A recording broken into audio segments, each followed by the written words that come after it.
You are not who they said you were. What if the story you've been living about who you are, what you're capable of, what you deserve, was never written by you? What if someone else picked up the pen before you even knew there was a story being written? And what if today, right now, you got to take that pen back? Because here's something nobody talks about enough. Before you were old enough to question anything, before you had the language, the awareness, or the confidence to push back, people were already telling you who you were. Maybe it was subtle, a look, a sigh, the way someone compared you to a sibling, the thing a teacher wrote on your report card, the nickname that was meant to be funny but landed somewhere deep and stayed there. Or maybe it wasn't subtle at all. Maybe someone told you directly, you're too sensitive, you're too much, you're not smart enough, you'll never amount to anything, you're the difficult one, the lazy one, the one who always gets it wrong. And here's what happened next. Because you were young, because you trusted the people around you, because children are wired to absorb the world as truth. You believed them, not because you were weak, not because you were foolish, but because that's what children do. They take in what the world reflects back at them and they build an identity around it. They make it make sense. They turn someone else's words into their own inner voice. And that voice followed you here, into your adult life, into your relationships, into the moments when you almost tried something and then stopped yourself, into every time you said, I can't, I'm not good enough, that's not for someone like me. But here's what I want you to really hear today. That voice was never yours. It was borrowed. It was inherited. It was handed to you by people who were carrying their own wounds, their own limitations, their own unexamined stories. People who loved you imperfectly. People who didn't know any better.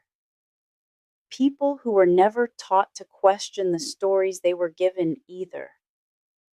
And you have been living inside a story that was never truly yours to begin with. Sweet friend, that ends today.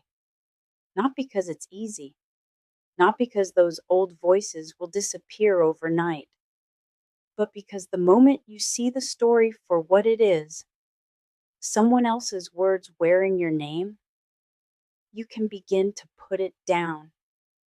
So what does self-love have to do with this? Everything. Because self-love is not just about bubble baths and morning routines.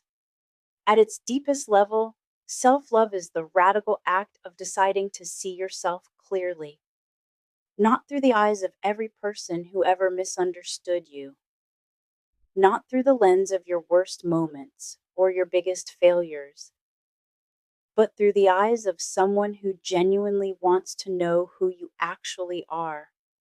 And here is what science tells us about this. Your brain is not fixed. It is not set in stone. Neuroscience has shown us something extraordinary, that the brain has the ability to rewire itself, to form new pathways, to literally change the way it processes information based on new repeated experiences and new repeated thoughts. This is called neuroplasticity, and what it means for you is this. The beliefs you were handed as a child are not your permanent reality. They are patterns, and patterns can be changed. Every time you choose a kinder thought about yourself, you are building a new neural pathway. Every time you catch the old voice and gently redirect it, you are weakening the old pattern and strengthening a new one. Every act of self-love, no matter how small, is your brain learning a new story about who you are. You are not who they said you were. You never were. And your brain, given the right conditions, given enough love and enough repetition, will begin to know that too. So, how do you begin to rewrite the story? Here are 3 places to start. Notice the narrator, that inner voice that criticizes, compares, and condemns. Start paying attention to it, not to believe it, just to notice it. When you hear it say something harsh, ask yourself, whose voice is this really? Where did this come from? You may be surprised to find it sounds a lot like someone from your past. Write your own description. Take a piece of paper and write down who you actually are, not who you were told you were, your real qualities, your genuine strengths, the things people thank you for, the moments you showed up even when it was hard, the ways you love. Read it back to yourself. This is also you. This is perhaps more you than anything the old story ever claimed.